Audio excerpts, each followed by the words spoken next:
हाँ नमस्कार दर्शक मित्रों, भारत અને ચીન આ ચર્ચા ચાલતી જ રહેવાની છે, કારણ કે ભારત અને ચીનના જે પ્રશ્નો છે, સરહદ ક્યાંક મેકમોહન લાઈન છે તે પણ સ્વીકૃત નથી, એક્ચ્યુઅલ લાઈન ઓફ કંટ્રોલ છે, ક્યાંક તો કશું જ નથી. ક્યાંક અરુણાચલ જેવા પ્રદેશમાં ચીને ગામ વસાવી દીધું, રસ્તા બનાવી દીધા, ક્યાંક નેપાળ સાથે ચીન કંઈક પોતાના સંબંધો વધુ ને વધુ વિકસાવી રહ્યું છે, અને પાકિસ્તાન ઓક્યુપાઈડ કાશ્મીર જે હતું તેમાંથી ચાઇના ઓક્યુપાઈડ કાશ્મીરમાં પરિવર્તિત થઈ અને ત્યાં પણ એની આંતરમાળખાકીય સવલતો ઊભી કરી રહ્યું છે. ચીન એની નીતિઓ એને કળવું એ મને લાગે છે કે બહુ જ મુશ્કેલ કામ છે. અત્યાર સુધી બધું જ કરી શકાયું છે, ચીન નથી કરી શકાયું. અને આજે ફરી પાછા એક એવા મુદ્દા પર આપણે ચર્ચા કરવાના છીએ જેમાં આ વાત ફરી એકવાર પુનરાવર્તિત થવાની છે.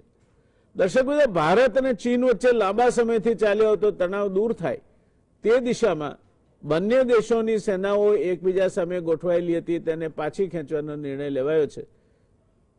આવકારદાયક છે. આ નિર્ણય સંબંધી રક્ષામંત્રી શ્રી રાજનાથસિંહે કેટલીક સ્પષ્ટતાઓ કરતું નિવેદન રાજ્યસભામાં આપ્યું છે, જેને કારણે કેટલીક ગેરસમજો અને વિવાદો ઉભા થયા છે.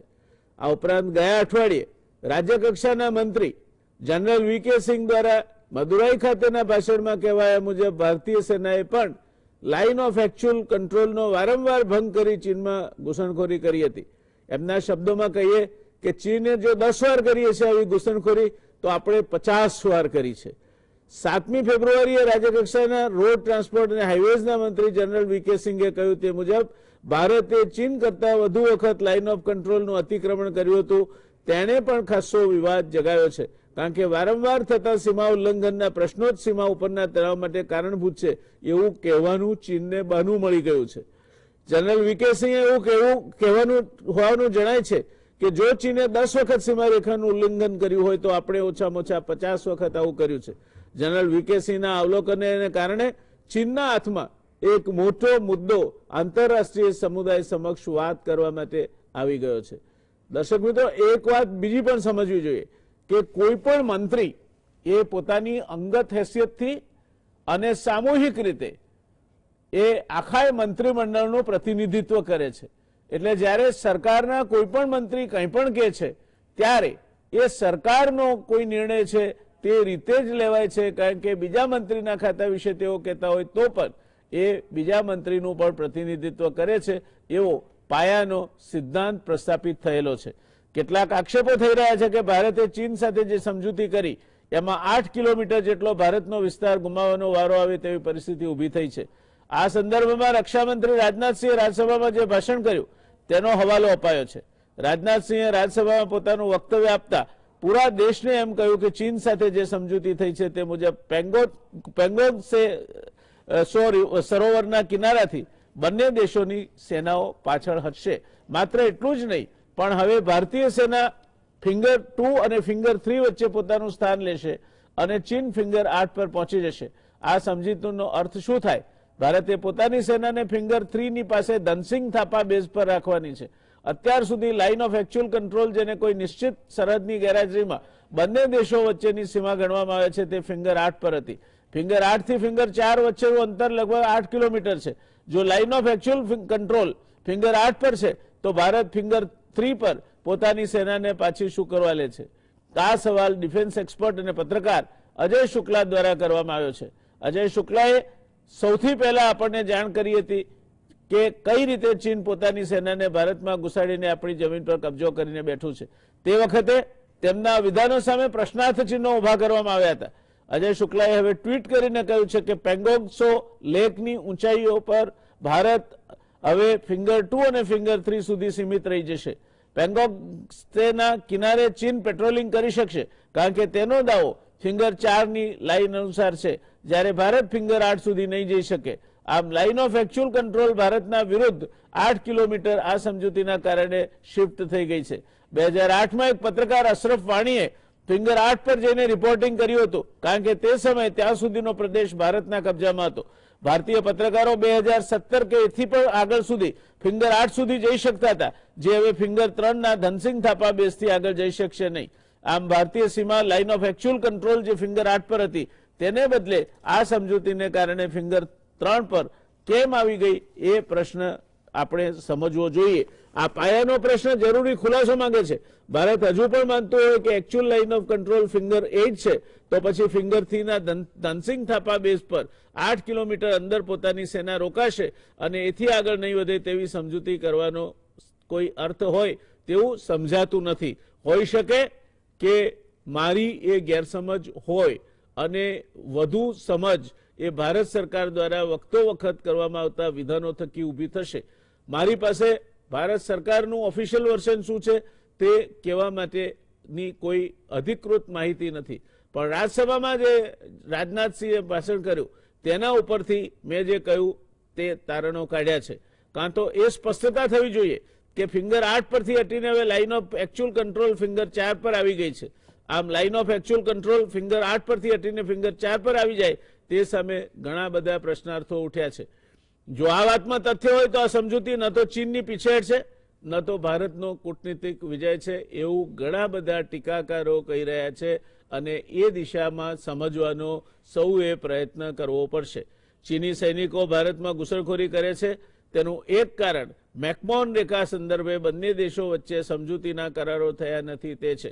તિબેટ અને અરુણાચલ પ્રદેશની વચ્ચે આ રેખા આવેલી છે તેવું ચીન નથી માનતું અને સાથોસાથ અક્સાઈ ચીનને ભારતનો હિસ્સો પણ નથી ગણતો. 1962માં આપણા અનુભવમાંથી આપણે શીખ લેવી હોય તો એ શીખ લેવા જેવી છે કે ક્યારેય ચીનનો વિશ્વાસ કરી શકાય નહીં. ચીન અત્યાર સુધી ટ્રમ્પની ચીન સામેની આક્રમક નીતિને કારણે ઉશ્કેરાયેલું હતું એવું કહેવાય છે. અમેરિકામાં ટ્રમ્પના પ્રમુખ તરીકેના શાસનકાળમાં ટ્રમ્પની નીતિ કટ્ટરતાપૂર્વક ચીનની વિરોધી રહી અને તે નીતિમાં ભારત પણ ચીન વિરોધી નીતિઓ અપનાવે એવી ટ્રમ્પની હંમેશા અપેક્ષા અને કદાચ દબાણ પણ રહ્યું હશે. ચીનના ઉત્પાદનોનો સતત બહિષ્કાર કરતું ભારત ટ્રમ્પની અપેક્ષાને કારણે હતું અને ચીન અને ભારતના સંબંધો કદાચ આ બધા કારણોસર બગડ્યા અને વધુને વધુ બગડતા ગયા. ચીન અને અમેરિકા આ ઘંટીના બે પડિયા વચ્ચે ભારત પીસાતું ગયું. અમેરિકા સાથે કે બીજા કોઈ દેશો સાથે વૈશ્વિક રાજનીતિમાં ભારતીય હિતો જળવાય તે રીતે આપણે સંબંધો રાખવાના હોય છે. કોઈ પણ દેશની વિદેશ નીતિ એના હિતો અનુસાર જ રહેતી હોય છે. કોઈ પણ દેશની વિદેશ નીતિ પોતાના હિતોને આગળ ધપાવવા માટે હોય છે. પોતાના હિતોને ભોગે કોઈ દેશ કે દેશના વડા સાથે મૈત્રી સંબંધ સંભવી શકે નહીં. થોડા અઠવાડિયા પહેલા લંડનમાં ભરાયેલી એક કોન્ફરન્સમાં ઓસ્ટ્રેલિયાના વડાપ્રધાન સ્કોટ મોરિસને કહ્યું હતું કે ઓસ્ટ્રેલિયા અમેરિકાના ખોળામાં બેઠેલું ગલુડિયું છે તે પ્રકારની છાપ એમને મંજૂર નથી. દરેક રાષ્ટ્રે પોતપોતાના હિતોને લક્ષ્યમાં રાખીને બીજા દેશો સાથે સંબંધ રાખવા જોઈએ. ચીન સાથે કારણ વગર સંબંધ બગાડવા જરૂરી નથી એવું કહેતા એમણે નાના દેશોને ચીન અમેરિકા વચ્ચેના આંધળા ગોળીબારમાં ફસાઈ ન જવાની સલાહ આપી હતી. હવે ટ્રમ્પની વિદાય સાથે ચીન થોડી હળવાશમાં આવ્યું હોય તે શક્ય છે. આપણે એ પણ યાદ રાખવું પડશે કે ચીન ઘણા કિલોમીટર સુધી ભારતની સરહદમાં દાખલ થઈ ચૂક્યું છે અને હજારો ચોરસ કિલોમીટરનો ભારતનો પ્રદેશ એણે પચાવી પાડ્યો છે. આમાંનો મોટો ભાગ 1962ના યુદ્ધ સમયે લગભગ 40,000 ચોરસ કિલોમીટર જેટલો ચીને પોતાના કબજામાં લીધો છે. એક બીજી વાત પણ સમજવી જરૂરી છે કે આપણા બંને પાડોશીઓ ચીન અને પાકિસ્તાન પાસે અણુશસ્ત્રો છે. ભારત પણ અણુ તાકાત છે. ભારતે પોતાની લશ્કરી તાકાત વધારવી જોઈએ. સાથોસાથ વિશ્વના અન્ય તાકાતવર દેશો સાથે વ્યૂહાત્મક મૈત્રી પણ રાખવી જોઈએ. પણ યુદ્ધનો વિકલ્પ આ ત્રણમાંથી કોઈ પણ દેશને કોઈ કાળે પોસાય નહીં, કારણ કે એનાથી મોટી બરબાદી અને કરોડોની સંખ્યામાં લોકોના મૃત્યુ થાય તેવી પરિસ્થિતિનું નિર્માણ થાય. આ પરિસ્થિતિ સમજ્યા વગર દેશભક્તિના નામે હાકલા પડકારા કરવાનો કોઈ મતલબ નથી. ચીન અને પાકિસ્તાન સાથેના સંબંધોનો તણાવ જ્ઞાન તંતુઓની લડાઈ છે. વોટ્સઅપ કે સોશિયલ મીડિયામાં લડવાની આ લડાઈ નથી જે આપણે ત્યાં ઘરને ખૂણે બેઠા બેઠા કેટલાક નાસમજ લોકો દેશભક્તિના નામે કામ વગરનો ઉશ્કેરાટ ફેલાવવા માટે કરે છે. ભારત હોય કે ચીન, બેમાંથી એકેયને યુદ્ધ પોસાય નહીં. અમેરિકાને ભારત અને ચીન ઝઘડતા રહે તો જ ચીન આર્થિક મહાસત્તા ન બની શકે એ રસ હોય તે સમજી શકાય તેમ છે, પણ તે ખાતર થઈને ઘંટીના બે પડિયા વચ્ચે પીલાવાની ભારતે કોઈ જ જરૂર નથી. તાજેતરમાં ચીન સાથે થયેલી સમજૂતીનો આજની ચર્ચામાં મુદ્દો માત્ર એટલો જ છે કે જો finger 8 line of actual control હતી તો એના બદલે ધનસિંગ થાપા પોસ્ટ ફિંગર 3 પર ભારતીય સેના પાછી ખેંચાઈ એટલે 8 કિલોમીટરનો પ્રદેશ આપણે ખાલી કર્યો એમ ગણી શકાય? જો એનો જવાબ હા હોય તો આ બહુ ગંભીર બાબત છે. ચીનની આ ચાલ છે, ચીનની આ ટેવ છે, લડાઈ કરવી, પ્રદેશ દબાવી પાડવો, પછી સુલેહ કરવી, થોડો પ્રદેશ પચાવી પાડવો અને થોડા સમય માટે પાછા હટી જવું. 1962 થી ચીન સાથેના આપણા સંબંધો આ જ રીતે ચાલ્યા છે. તો હવે જ્યારે ચીન સાથે સમજૂતી કરીએ ત્યારે ફિંગર 8 ની લાઇન ઓફ એકચ્યુઅલ કંટ્રોલના બદલે ધનસિંગ થાપા બેઝ ફિંગર 3 પર પાછા જવાની સમજૂતી ભારતના નુકસાનમાં છે એવું કહી શકાય ખરું? આ પ્રશ્નની ચર્ચા આપણે આજે કરવાના છે. બે મુદ્દા છે, એક ફિંગર 8 અને ફિંગર 3. બીજો મુદ્દો છે જનરલ વીકે સિંઘે જે કહ્યું તે કે ચીને જો ભારતની સરહદ એકચ્યુઅલ લાઇન ઓફ કંટ્રોલ 10 વખત જો ઓળંગી હશે તો આપણે 50 કરતા પર વધુ વખત ઓળંગી છે. આ પ્રકારનું વિધાન કેન્દ્ર સરકારના એક જવાબદાર પ્રધાન પાસેથી આવે અને તે પણ પૂર્વ સેનાના પ્રમુખ રહી ચૂક્યા છે તેવી વ્યક્તિ પાસેથી આવે ત્યારે સ્વાભાવિક રીતે જ આંતરરાષ્ટ્રીય સમુદાયમાં આનો ઉપયોગ ભારત વિરુદ્ધ થઈ શકે. ડોક્ટર સુબ્રમણ્યમ સ્વામીએ પણ આ અંગે કંઈક આ જ પ્રકારના મંતવ્યો વ્યક્ત કર્યા છે. આજે આપણી પાસે જે વિદ્વાન પેનલ છે એ પેનલમાં નેવી કોમોડોર ઉત્પલભાઈ વોરા, આપણા ગુજરાતનું ગૌરવ છે, તે આપણી સાથે છે. Doctor Amitbhai Dholakia, foreign affairs expert, professor, MS university, એમને પણ ગુજરાત સમાચાર ટેલિવિઝનના દર્શકો માટે કોઈ ઓળખના મોહતાજ નથી. આ ત્રણેય વિદ્વાનો કોઈ પણ ઓળખના મોહતાજ નથી. અને એમ્બેસેડર ડોક્ટર કેતન શુક્લા NHLમાંથી ડોક્ટર બન્યા, બાદ IFS સર્વિસમાં જોડાયા, માઇક્રોબાયોલોજી સાથે એમણે BSc કર્યું છે, 1986ની બેચના સનદી અધિકારી છે, સંરક્ષણ મંત્રાલયમાં કામગીરી કરી ચૂક્યા છે અને એશિયા પેસિફિક સ્ટ્રેટેજિક સ્ટડીઝ હોનોલુલુના તેઓ પૂર્વ વિદ્યાર્થી છે. આ ત્રણેય નિષ્ણાતોનું આપણે સ્વાગત કરીએ છીએ. ઉત્પલભાઈ, આપ મારી સાથે સ્ટુડિયોમાં છો, તો શરૂઆત આપથી કરીએ.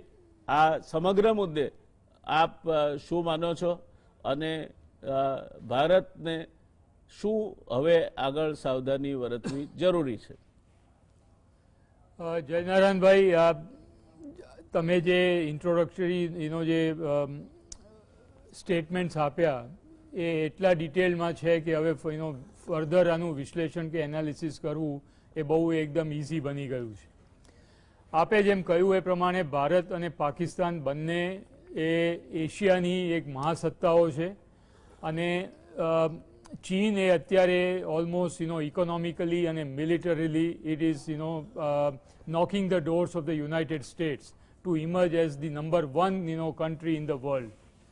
Similarly, ભારતના પણ પોતાના એસ્પિરેશન્સ છે અને ભારત ઇઝ ઓલ્સો ઇકોનોમિકલી, મિલિટરીલી, ઇન્ડસ્ટ્રીયલી પોતાની જાતને સ્ટ્રોંગ બનાવવા માટે બહુ જ પ્રયત્ન કરી રહ્યું છે અને રિજિયોનલ પાવર પછી હવે in due course of time એ વૈશ્વિક સત્તા તરીકે ઉભરે એ પ્રમાણેના પ્રયત્નો ચાલી રહ્યા છે. માટે અત્યારે આપણે જો જોવા જઈએ તો સિચ્યુએશન એ થઈ છે કે ભારત અત્યારે ઇકોનોમી પર એટલું બધું કોન્સન્ટ્રેશન કરી અને $5 ટ્રિલિયન ડોલરની ઇકોનોમી બનાવવા પ્રયત્નો થઈ રહ્યા છે. મિલિટરીલી બજેટની અંદર જે આ ઇમરજન્સી પરચેસ ને બધું થયું એ પછી જે China centric line of actual control અને ઈસ્ટર્ન સેક્ટરની અંદર જે કંઈ ડેવલપમેન્ટ થઈ એના અંદર ચાઇનાને આપણે almost has given A 1-to-1 run for money. માટે જ્યારે આ જ્યારે આ જાતના બે કન્ટ્રીઝ જે ન્યુક્લિયર એનેબલ્ડ હોય, ન્યુક્લિયર પાવરફુલ કન્ટ્રીઝ હોય, ત્યારે જે જાતનું સ્ટ્રેટેજિક ડેવલપમેન્ટ થયું ઈસ્ટર્ન સેક્ટરની અંદર અને લદ્દાખમાં એ ચાઇનાએ ખૂબ જ જાણી જોઈ, વિચારી અને વિથ અ ડિટેલ્ડ એનાલિસિસ 50,000 જેટલા સૈનિકો, ટેન્કો, aircraft and everything was inducted inside. માટે આ સિચ્યુએશનમાં અત્યારે એવું માનીએ કે ચાઇના ઇઝ નાઇવ અને ચાઇના ડરી ગયું અને માટે ચાઇના પાછું જતું રહ્યું અને એ માનવું મારા જેવા મિલિટરી પ્રોફેશન માટે એ થોડું ડિફિકલ્ટ છે કારણ એ રીતે માની લેવું એ સાચું નહીં ગણાય. પણ at the same time it is also a fact કે ભારતે જે રીતે boot by boot, aircraft by aircraft, gun by gun, missile by missile ચાઇનાને જે મેચ કરી અને જે રીતે ટફ રિસ્પોન્સ આપ્યો that is also made China realize કે હવે આની અંદર આગળ maybe it's a no-go situation. And the whole purpose was that they wanted to strategically prick you, so that they wanted to know what is India's actual response or response mechanism. અને એ વખતે India US જે strategic partnership થઈ રહી હતી એની અંદર how Trump and India and Trump administration in India will react to the Chinese situation. Fortunately for us, the situation did not go out of control, but at the same time Trump has also gone out of power. અને માટે ટ્રમ્પનો જે અને Trump એડમિનિસ્ટ્રેશનનો જે support હતો that is no more available. Therefore આપણને ગમે કે ના ગમે પણ એ situation has emerged where it is almost a two-front war situation, scenario has totally emerged, and we have to be prepared for it. Therefore capacity and capability build-up has to take place over a period of time. આ જો ના કરીએ તો China Pakistan nexus in the background of the China occupied Kashmir, Shashkom Valley, the One Belt One Road initiative, Baluchistan, Gwadar, અને જે આખી axis જે આખી ફોર્મ થઈ રહી છે એ China is not going to let it go very easily.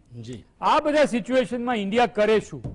China posed you a open challenge by saying that મેં આ કર્યું છે, now જો તમારે गोली ફાયર કરવી હોય તો કરો, then we will go ahead with it. Therefore Indiaની strategic situation or geopolitical consideration ની અંદર there were three scenarios: whether to engage with China, whether to confront China, or whether to go in for a conflict with China. Either way, either if you are not going to do any one of this, then you have to do a combination of this: engagement and conflict, or engagement and containment, conflict and containment. Therefore it was the entire the game was on India's shoulder. If we do not fire a bullet, if you do not challenge a China, then status quo remains, and thereafter there is no go situation. પણ જ્યારે વર્લ્ડના આવા બે મહાસત્તાઓ જ્યારે eyeball two eyeball પેંગોંગસો લેકની અંદર અને line of actual કંટ્રોલમાં એકબીજા સાથે ફાયરિંગ ડિસ્ટન્સમાં હોય એ સિચ્યુએશન કોઈ હિસાબે ચલાવી લેવાય નહીં. And therefore de-escalation, de-engagement has to take place. Therefore to begin with જે કંઈ થયું છે બંને દેશો માટે ખૂબ સારું થયું છે.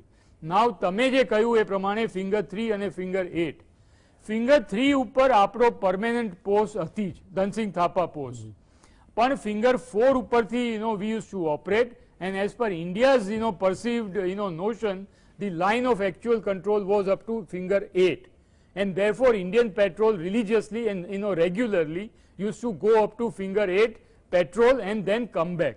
But that was, again I am saying, it was as perceived by India. Now as perceived by China, the line of actual control stopped at finger 4, and from finger 4 onwards it was a Chinese territory. Therefore Chinese patrol also used to come up to finger 4 and go back up to finger 4, finger 8. Now what has happened, as per the stated the position of the Indian government and whatever the data is available in the media through the Ministry of Defence, the briefing, we have been said that, or rather what is available is that the Chinese patrol will not cross finger 8 and Indian patrol will not cross finger 4.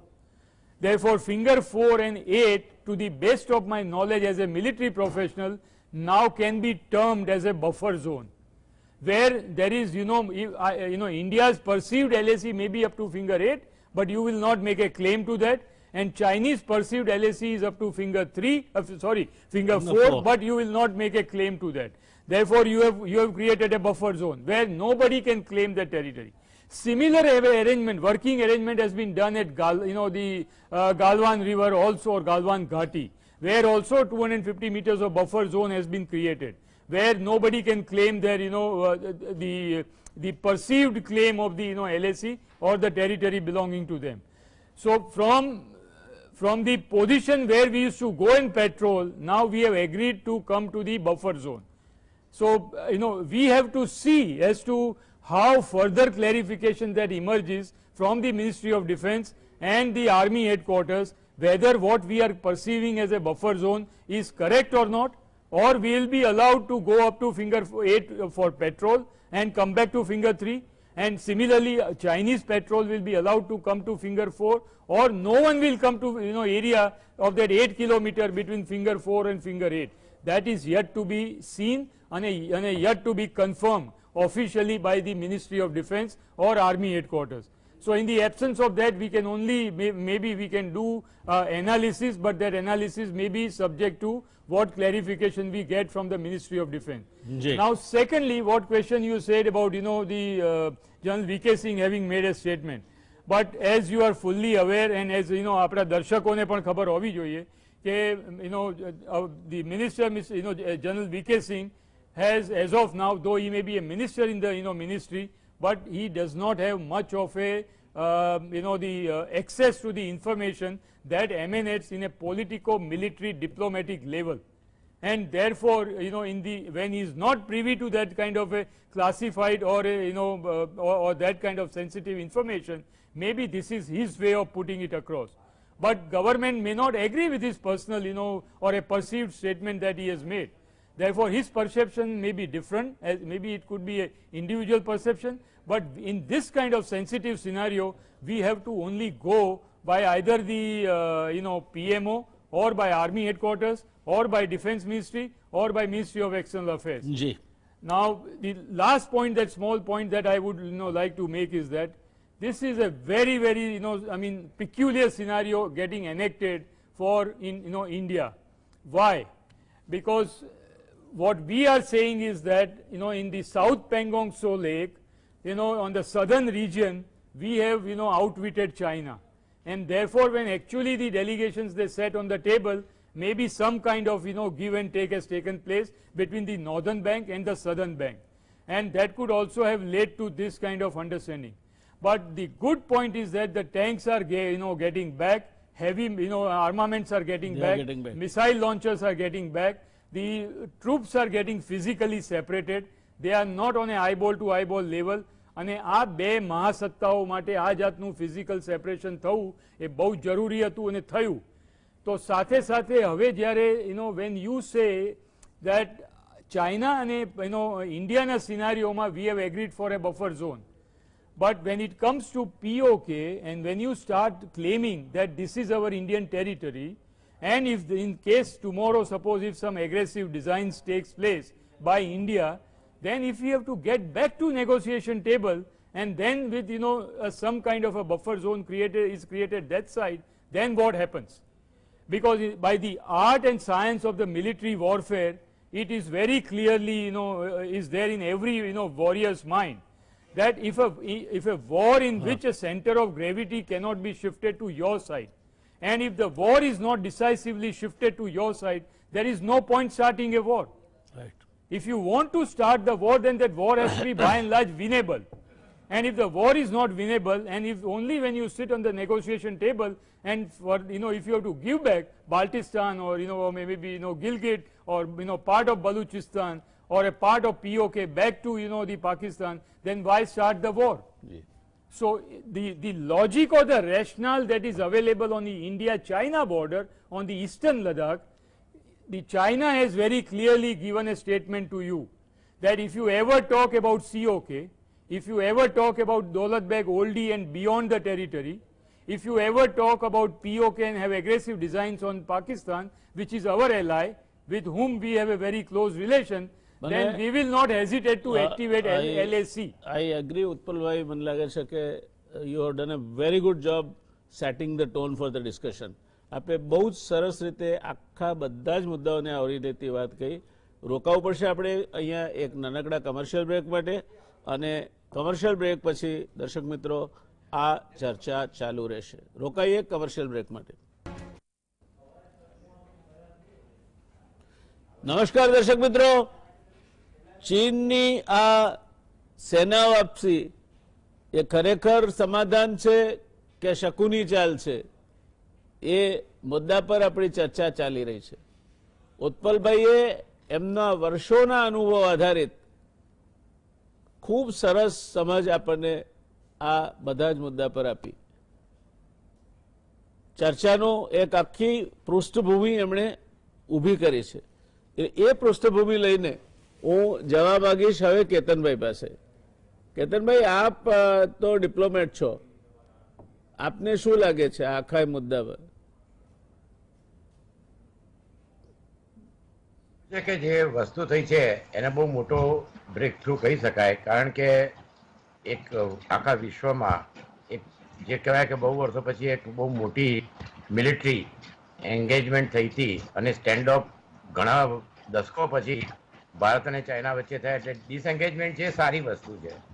પણ આપણે જે finger 4-8 અને જે બધી વાતો થાય છે, પણ આમાં આખો જે મુદ્દો છે એ બહુ જેને કહેવાય ને કે એને આપણે 1960થી જોવો પડશે, અને અત્યારની હાલની પરિસ્થિતિમાં જે મિલિટરી એનાલિસ્ટ અને વિશ્લેષણ જે લોકોએ કર્યું હતું, તેમાં બે મુદ્દા છે. એક તો સિનિયર કમાન્ડન્ટ મિટિંગ 48 કલાક એટલે કે 2 દિવસમાં થશે, પણ હજુ સુધી working mechanism for consultation coordination મિટિંગની ડેટ નક્કી થઈ નથી.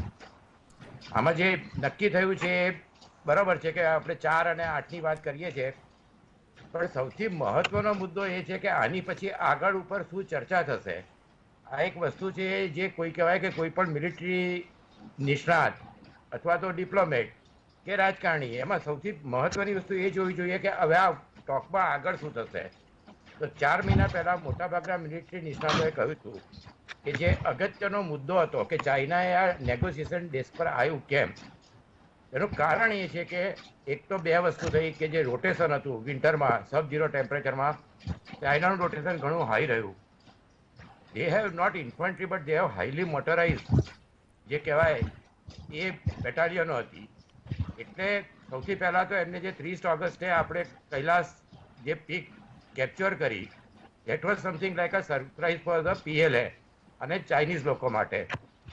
હવે આમાં સૌથી મહત્વનો મુદ્દો એ છે કે આમાં જે આનું મહત્વ શું છે. હવે આપણે આ તો 4 અને 8ની વાત તો પતી જશે.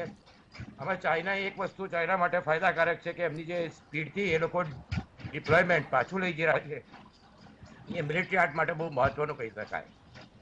ચાઇનાનો કૈલાસ વેલીનું સૌથી વધારે મહત્વ એ છે કે ત્યાંથી જે આમ રગેડ બ્રોકન ટેરેફ છે, પણ હેલ્મેટ ટોપ, ગુરંગ હિલ, સાંગ્રુર ગેપ, મગર હિલ, મુકપુરી, રેંગલા અને રેચિનલા, આના આજેમાં જે કૈલાસ હિલ છે ત્યાંથી આપણે જે ચાઇનાનું સૌથી મોટું એટલે જે મોર્ડો છે એની પર પૂરેપૂરી નજર રાખી શકીએ અને કંટ્રોલ કરી શકીએ. એ એક સૌથી અગત્યની વસ્તુ હતી. હવે આપણે જો બફર ઝોનમાં પહેલાંની સ્થિતિમાં પાછા જઈશું મેની, તો કૈલાસ ઝોન જો ખાલી કરીશું, કૈલાસ હિલ કે જેને માટે મોટાભાગના સિનિયર લશ્કરના નિષ્ણાતો છે એ અને જેણે ત્યાં કામ કર્યું છે અને લોકલ લોકો છે, એ દરેક જણને એક બહુ મોટી શંકા અને દુવિધા છે કે આમાં શું કરવું જોઈએ. હવે કૈલાસ હિલનું ઇમ્પોર્ટન્ટ આપણે સમજવું હોય એ સિવાય હજુ બીજી જે પેટ્રોલ છે, ગોગરાપુસની પેટ્રોલ પોઈન્ટ 17, હોટ સ્પ્રિંગનું પેટ્રોલ પોઈન્ટ 15 અને પેટ્રોલ પોઈન્ટ 14 કે જ્યાં આગળ બહુ મોટું આપણે જે કહેવાય કે સ્ટેન્ડ ઓફ થઈ ગયું હતું. આ બધા પેટ્રોલિંગમાં ક્યાં સુધી જશે, શું થશે, એ પણ અગત્યની વસ્તુ છે. આને સમજવા માટે બહુ અગત્યની વસ્તુ એ છે કે 1960 વોરમાં 1960માં માઓસે નક્કી કર્યું કે આપણે 41 પોસ્ટો ક્લિયર કરીશું અક્ષય ચીન એ બધાની, અને 62માં ઓક્ટોબરમાં વોર શરૂ થઈ. સૌથી પહેલાં ક્લિયરન્સ થયું ડિપસાંગ અને એ બધી પોસ્ટો થઈ, અને પછી નવેમ્બરમાં એ લોકોએ ગલવાન વેલી. તો આપણે એની 62ની વોરમાં જોઈએ તો એનું આટલું બધું મહત્વ કેમ આપવામાં આવ્યું હતું, તો ઇન્ડિયાનું ડિફેન્સ. એટલે અત્યારે આપણી પરિસ્થિતિ એ છે, મેં એમાં કહ્યું હતું ચાઇના વોર નહીં કરે, આપણે આક્રમણ કરી નહીં શકીએ. સ્ટેન્ડ ઓફ થાય તો આમાં દરેક જગ્યાએ સ્ટ્રેટેજિક પાસ એનું બહુ મહત્વ છે. એટલે આ ગલવાનથી માંડીને કારામકરમ પાસ સુધી આ આખી જે લાઈન છે, અને જે જોન્સન લાઈન કહે છે ગલવાન આગળ, આ એક સ્ટ્રેટેજિકલી બહુ મહત્વનું નેગોશિએશન થશે. કારણ કે ચુસુલમાં ઇન્ડિયન આર્મી છે, મોલ્દામાં ચાઇનીઝ આર્મી છે. હવે પેટ્રોલિંગ મોડાલિટી હજુ નક્કી થઈ નથી. તો આમાં સૌથી અગત્યની વસ્તુ એ છે કે જે 60માં આપણે વોર થઈ હતી, તો આપણે સૌથી પહેલા ડિફેન્સ માટે એ લોકોએ જે આપણે કાઉન્ટર એટેક કર્યો તે ચુસુલ વેલીમાંથી થયો હતો, અને એની અંદર કુમાઉ રેજિમેન્ટ અને 1-8 ગુરખા, કુમાઉ રેજિમેન્ટને આપવામાં આવ્યું હતું કે એ લોકો કોઈ પણ રીતે પાસને બચાવે, પણ પાસમાં બહુ હેવી કેઝ્યુઅલ્ટી થઈ. પણ ગુરંગ હિલમાં આપણે 2 પોઈન્ટ આપણી પાસે રહ્યા હતા, એમાં એક શેતાનસિંહ થાપા કરીને મેજર હતા, એમને પરમવીર ચક્ર મળ્યો હતો. ધનસિંહ થાપાને બી પરમવીર ચક્ર. 135માંથી 131 જણા એમાં શહાદત પામ્યા હતા, અને એ જે 2 પોઈન્ટ બચ્યા એટલે આ જે ચુસુલ આખો એરિયા છે અને કૈલાસ માઉન્ટેન છે એ ખૂબ જ મહત્વનો મુદ્દો બનશે આગળ જતા. હજુ આમાં કંઈ પણ કેવું પ્રી મેચ્યોર છે. પણ એ સિવાય આપણે જોવા જઈએ તો સ્પાર્ટાની વોર જુઓ કે હેનિબાલ રોમમાં ગયો હતો. આજે પાસ હોય છે એન્શિયન્ટ ટાઈમમાંથી, એટલે 4th સેન્ચુરીથી આ બધા પાસો છે કે બલુચિસ્તાનમાંથી કંધાર, તો આ બધા બહુ અગત્યના હોય છે. તો આની અંદર ચાઇના માટે સૌથી અગત્યની વસ્તુ અક્ષય ચીનમાં એ હતું કે જે સિલ્ક રોડ બનાવે છે. તો ગિલગિટ અને બાલિસ્તાન એ બે એરિયામાં આપણે ડોલર બે ગોલ્ડી જે છે ત્યાં આગળ પણ એ લોકો 18 કિલોમીટર અંદર આવ્યા છે. દોલત બેગ ગોલ્ડી એ લાસા અને બાલ્ટિસ્તાન એટલે આગળનો જે સિલ્ક બેલ્ટ રોડ બનાવે છે આ લોકો, એને આખો એની પર નજર રાખી શકાય. અક્ષય ચીન પર નજર રાખી શકાય. લાસાથી જિનિયાંગ પ્રોવિન્સ છે એની પર નજર રાખી શકાય. બધી વાતો થાય છે. પણ 2009માં ઇન્ડિયાએ ડોલર બે ગોલ્ડીમાં AN-32 અને માર્ટિન લોકીડ પ્લેનો પણ ઉતાર્યા હતા, જે વિશ્વમાં બહુ આશ્ચર્યની વસ્તુ હતી. આ પોસ્ટ આપણે માટે બહુ અગત્યની છે. પણ ત્યાં આગળ પણ પેટ્રોલિંગ માટેના જે જુદા જુદા છે 11 પોઈન્ટ પેટ્રોલ પોઈન્ટ 10, 11, 11A, 12 અને 13 વાય જંકશન આગળ, તો આ બધામાં પણ આપણે અત્યારે પેટ્રોલિંગ નથી કરી શકતા. એટલે કે આ જે આપણી પાસે આ જ મુદ્દો 1967માં થયો હતો સાંદ્રુપ વેલીમાં. ઇન્ડિયામાં એ વખતે જનરલ માણેકશા હતા. કેટલા વર્ષો સુધી જે એ ચાઇનાને રોક્યા અને એમને જે પાઠ ભણાવ્યો એનો ફાયદો આપણે 93માં જે વાતચીતમાં ચાઇના જોડે થયો અને 84માં મેઘદૂતમાં ઇન્દિરા ગાંધીએ જે સિયાચીન ગ્લેશિયર લીધો, ત્યાં કશું નથી, પણ એ સૌથી વ્યૂહાત્મક રીતે એ પાકિસ્તાન અને ચાઇનાને રિસિપ્રોકેટ કરે છે. આ બધી જે પોઈન્ટ છે એમાં કૈલાસ રેન્જનો જે મુદ્દો છે એ સૌથી મહત્વનો રહેશે. આપણે વૈશ્વિક રીતે જોવા જઈએ તો બિડેને કહ્યું હતું કે એશિયા પેસિફિકમાં ઇન્ડો પેસિફિક છે એનું મહત્વ છે.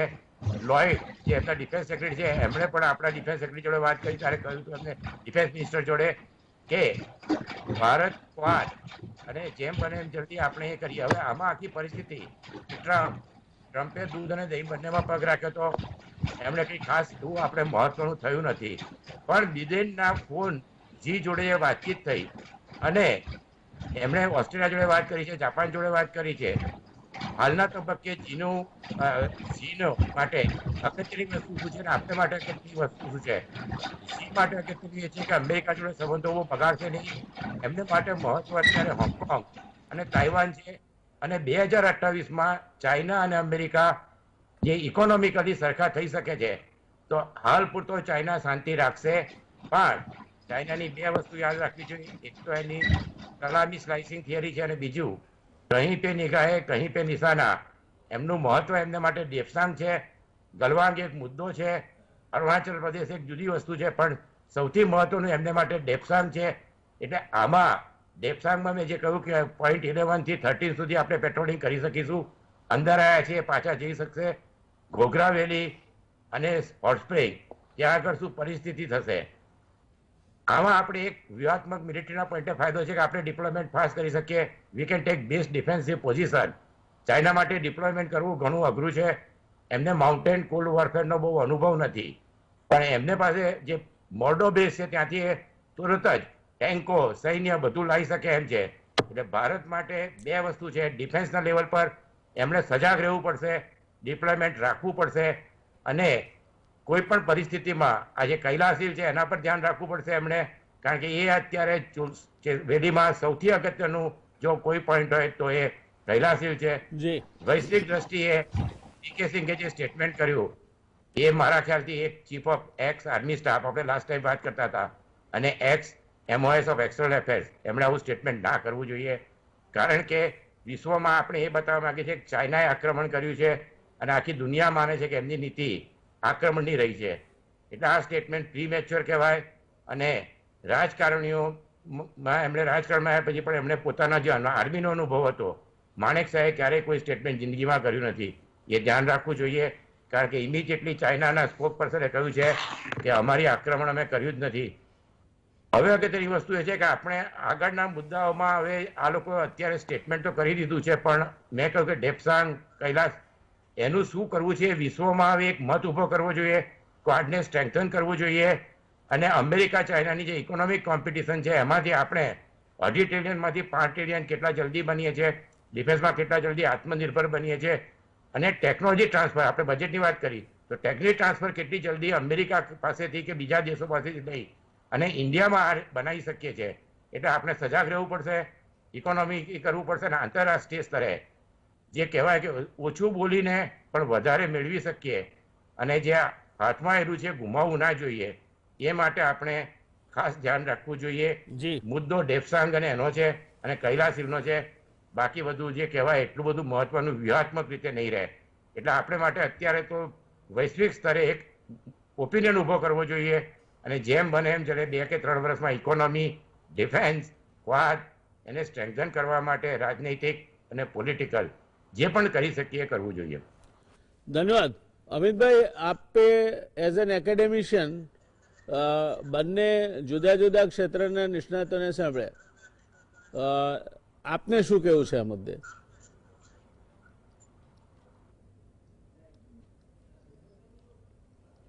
બંને ખૂબ વિશદ રીતે આખી જ વાતની ચર્ચા કરી છે, એટલે એમણે જે વાત કરી છે એને હું રિપીટ નહીં કરું. પરંતુ આપણા સંરક્ષણ મંત્રી શ્રી રાજનાથસિંહે જે રાજ્યસભામાં વિધાન કર્યું એમાં એમણે એક શબ્દ વાપર્યો કે આ એગ્રીમેન્ટથી સબસ્ટેન્શિયલી એપ્રિલ 2020ની સ્થિતિમાં આપણે આવીશું. એનો મતલબ સ્પષ્ટ છે કે એક્ઝેક્ટલી 2020 એપ્રિલની સ્થિતિમાં આપણે નહીં આવીએ, પણ લગભગ. અને એ દર્શાવે છે કે કંઈક ગીવ એન્ડ ટેક ની ભાવના સાથે આ એગ્રીમેન્ટ કરવામાં આવ્યું છે.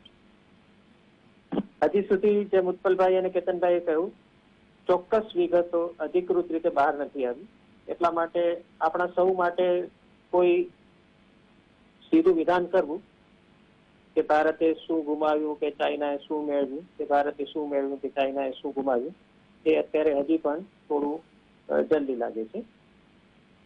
ડિમિલિટરાઇઝ ઝોન ક્રિએટ કરવામાં આવ્યું છે એટલું સ્પષ્ટ છે. અને આગળ હવે આપણે શું કરવું જોઈએ એના પર મને લાગે છે કે હવે આપણી વાત કરવી જોઈએ. પહેલી વાત કે આપણે આ જે કંઈ પણ થયું એપ્રિલ 2020માં એ કેમ થયું એ વિશે આત્મનિરીક્ષણ કરવાની જરૂર છે. કારગિલમાં પણ આવું જ બન્યું કે આપણે ઊંઘતા ઝડપાયા, અને ગલવાન અને ઈસ્ટર્ન લડાખમાં પણ એવું થયું કે આપણે ઊંઘતા ઝડપાયા.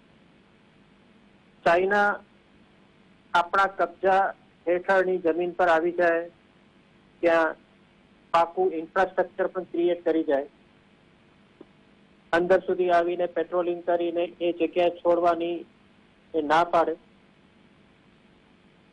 ત્યાં સુધી આપણને ખબર જ ના પડે.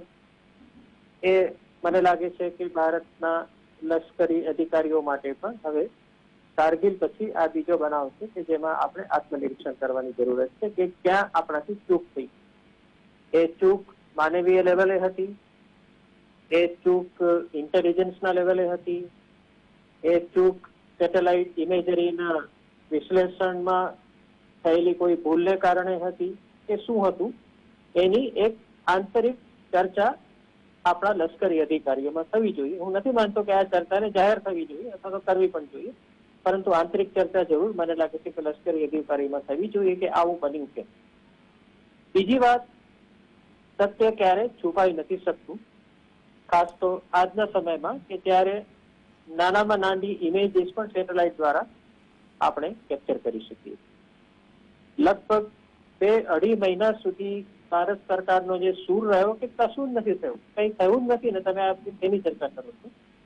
નથી કોઈ અંદર આવ્યું, નથી કોઈ અહીંયાથી ગયું, અને બધું જ સબ સલામત છે એવી વાત છે. આપણે સર્વપક્ષીય બેઠકમાં પણ કરી અને એક જે ડિનાયલ મોડમાં રહ્યા એ પણ મને લાગે છે કે ડિપ્લોમસી અને રાજકીય દૂરંદેશીની દ્રષ્ટિએ સારી વસ્તુ નથી. આ કોઈ એક સરકારને નીચું દેખાડવા બાબતની વાત નથી, પરંતુ જે કંઈ પણ સત્ય છે તેનો સ્વીકાર કરીને આપણે જો એ સમયે ચોક્કસ પગલાં લીધા હોત તો જરૂર ક્યાંક વ્યવસ્થિત રીતે આ પરિસ્થિતિને આપણે વધારે સારી રીતે ઉકેલી શક્યા હોત. આપણા માટે જે સારી બાબત છે તે એ છે કે ગલવાનમાં જે 20 આપણા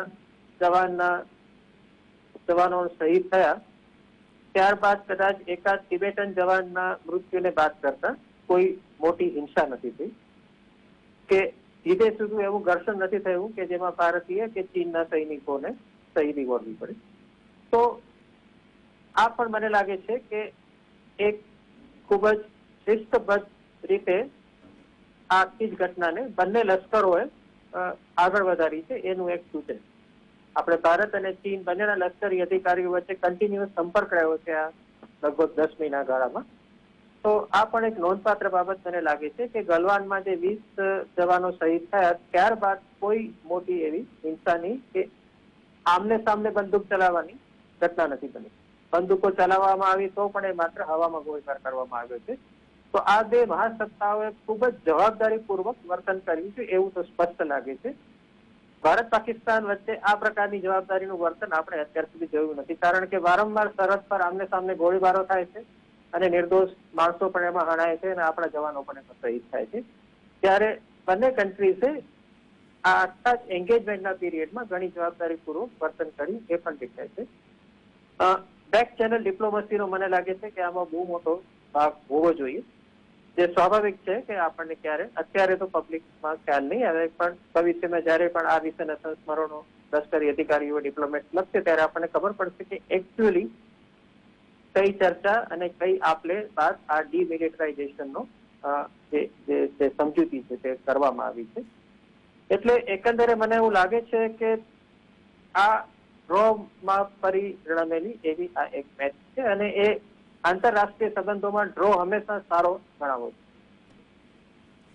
કોઈની જીત કે કોઈની હાર ન લાગે અને છતાં પણ ગ્રાઉન્ડ લેવલની સ્થિતિનો તણાવ ઓછો થાય એ એચીવ કરવું મને લાગે છે કે ડિપ્લોમસીનું એક ધ્યેય હંમેશા હોય છે.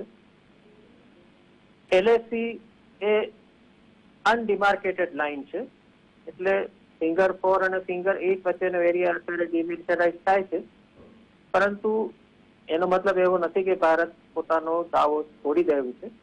બોર્ડરની ટોક પેરેલલ ચાલી જ રહી છે. એટલે ડિમિલિટરાઇઝેશન અને LAC ના ડિમાર્કેશનને કોઈ સીધો સંબંધ નથી. વ્યવહારિક દ્રષ્ટિએ એવું કહ્યું કે બંને પક્ષોએ પોતપોતાનો દાવો છોડી દીધો છે અને આ વિસ્તારને હવે એક છોડી દીધેલો વિસ્તાર છે, નો મેન્સ લેન્ડ તરીકે ગણવી જોઈએ. આપણે હવે આગળ બોર્ડર એરિયાઝનું સેક્ટર બાય સેક્ટર સેટલમેન્ટ તુરંત થાય એ તરફ પ્રયાસ કરવા જોઈએ. ભૂમિ કે જમીન કોઈ પણ દેશ માટે કાયમી નથી હોતા. કોઈ પણ દેશ દુનિયાનો પોતાનો નકશો કાયમ માટે ઇન્ટેક્ટ નથી રાખી શકતો હોતો. અને 3 વર્ષ પહેલા ભારતનો પણ નકશો આપણે બદલ્યો. ભારતે બાંગ્લાદેશને જમીન આપી. ભારત 40 સ્ક્વેર કિલોમીટર જમીન બાંગ્લાદેશને સોંપી દીધું. ભારત અને બાંગ્લાદેશ વચ્ચે જે બોર્ડર એગ્રીમેન્ટ થયું એમાં. એટલે ચીન અને ભારત બંને એક આપલેની ભાવનાની સાથે સેક્ટર બાય સેક્ટર આખી 3500 કિલોમીટર બોર્ડરનું સેટલમેન્ટ એક જ સાથે થશે એવું માનવું તો બહુ વધારે પડતું ગણાશે. પરંતુ સેક્ટર બાય સેક્ટર જ્યાં જ્યાં પણ ઓછામાં ઓછો વિવાદ હોય એ સેક્ટર બાય સેક્ટર આપણે LAC નું ડિમાર્કેશન, LAC ની ત્યારબાદ તો ઇન્ટરનેશનલ બોર્ડર થશે જ્યારે એગ્રીમેન્ટ થઈ જશે ત્યારે, તો એ ઇન્ટરનેશનલ બોર્ડરનું ડિમાર્કેશન થાય બંને પક્ષના એગ્રીમેન્ટથી એ ખૂબ જરૂરી છે. આ બોર્ડરની વાટાઘાટો કાયમ રહી છે. ભારત અને ચીન વચ્ચે ગમે તેટલા તણાવો થયા છતાં પણ બોર્ડર નિગોશિએશન અત્યારે પણ ચાલુ છે. એ પણ મને લાગે છે કે એક આશાનું કિરણ છે. તો જવાબદાર દેશો તરીકે મને લાગે છે કે આગળ હવે આપણે આ બોર્ડરના સેટલમેન્ટ તરફ આગળ વધવું જોઈએ, જેથી કરીને આ પ્રકારની ઘટનાઓનું પુનરાવર્તન ન થાય.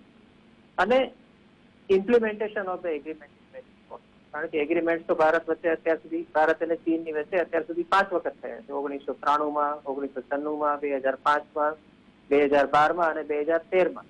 આ બધા જ કોન્ફિડન્સ બિલ્ડિંગ મેઝર્સ હતા, બોર્ડર મેનેજમેન્ટના એગ્રીમેન્ટ હતા, પરંતુ ઇમ્પ્લિમેન્ટેશનમાં પ્રશ્ન આવ્યો. એટલે ઇન સ્પિરિટ આ એગ્રીમેન્ટનું ઇમ્પ્લિમેન્ટેશન થાય એ તરફ પણ ભારતના લશ્કરી અધિકારીઓ, ભારતના ડિપ્લોમેટ્સની નજર રહેવી જોઈએ. જો ઇમ્પ્લિમેન્ટેશન થશે તો મને લાગે છે કે ભવિષ્યમાં પરસ્પર વિશ્વાસનું વાતાવરણ ઊભું થઈ શકશે. કોન્ફિડન્સ બિલ્ડિંગ મેઝર મોટામાં મોટા દુશ્મનો વચ્ચે પણ જરૂરી હોય છે અને ભારતે આ પ્રયાસો છોડવા નહીં જોઈએ અને એને કોઈ નબળાઈની નિશાની પણ આપણે નહીં ગણવી જોઈએ.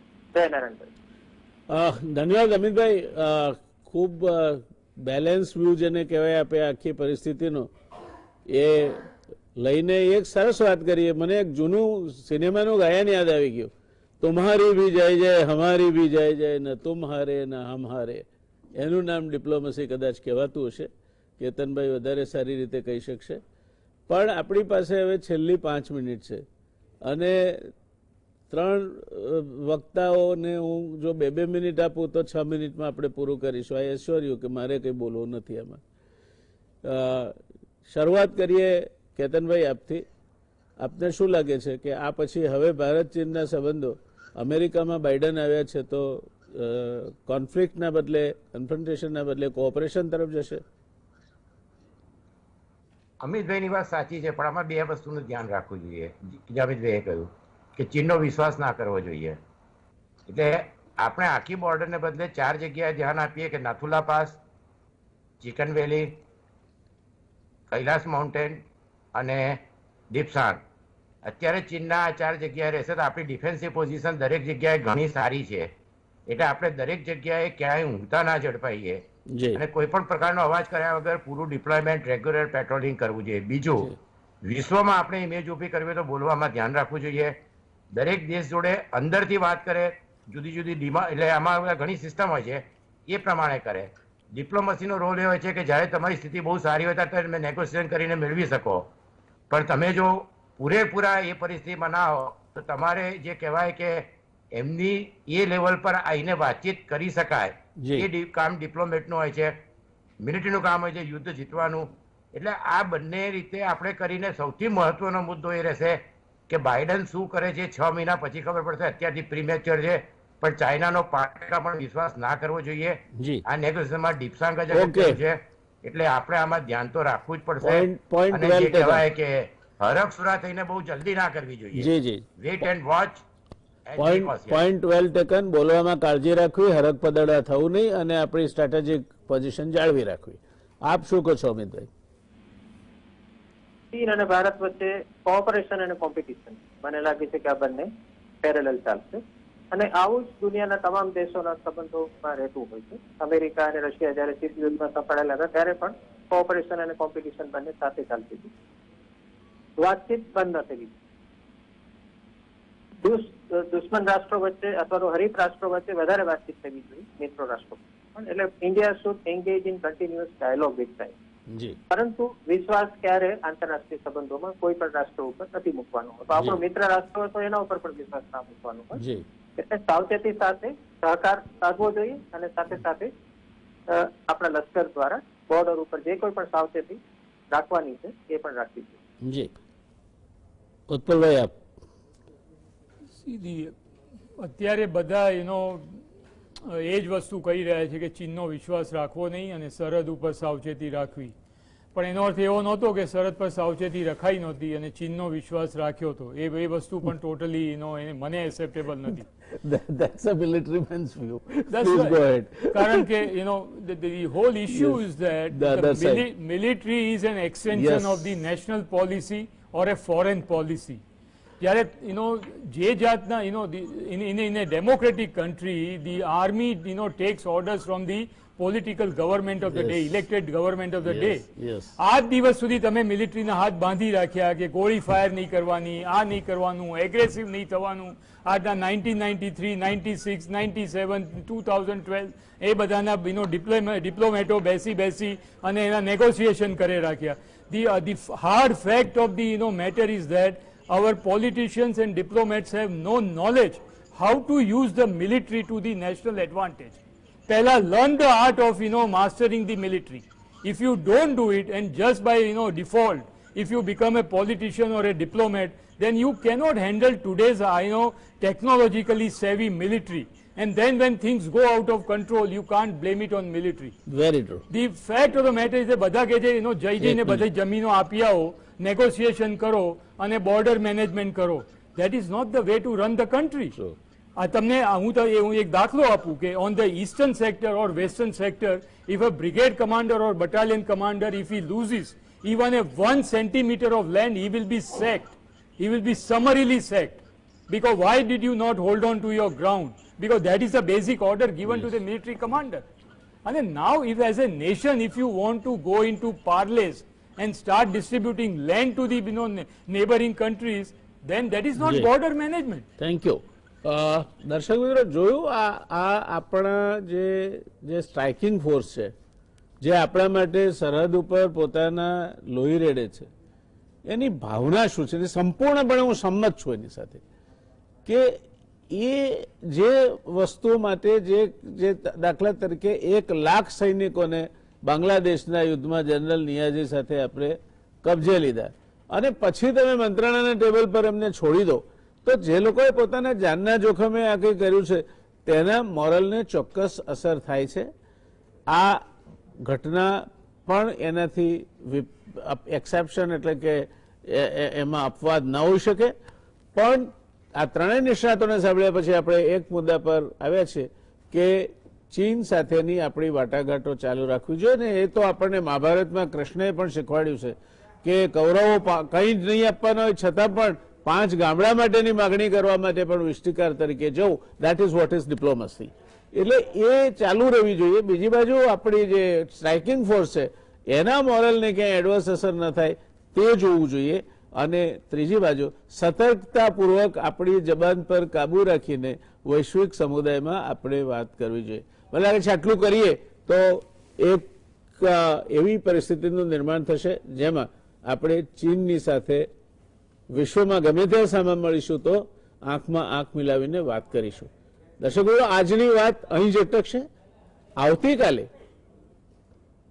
જે પૂર્વ સુપ્રીમ કોર્ટના મુખ્ય ન્યાયાધીશ છે ગોગોઈ, એમણે જ્યુડિશિયરી બાબતમાં કેટલાક અવલોકનો કર્યા છે અને એ અવલોકનો મને લાગે છે ક્યાંક ને ક્યાંક સામાન્ય માણસના ભાવનાઓને પણ વાચા આપે છે. એટલે સુપ્રીમ કોર્ટના એક સિનિયર કાઉન્સિલ સાથે આપણે આવતીકાલે 9 થી 10 નો સમય ગાળીશું. આપણી જ્યુડિશિયરીને સમજીશું, જ્યુડિશિયરીમાં ક્યાં પ્રશ્નો થયા છે, શું લૂણો લાગ્યો છે, કેમ સામાન્ય માણસને માટે ન્યાય લગભગ અશક્ય બન્યો છે. આ પરિસ્થિતિ વિશે ચર્ચા કરીશું આપણે આવતીકાલે 9 થી 10 વચ્ચે એક જ સિંગલ પર્સન પેનલ સાથે learned advocate of the senior advocate of the supreme court Dushyant Dave સાથે.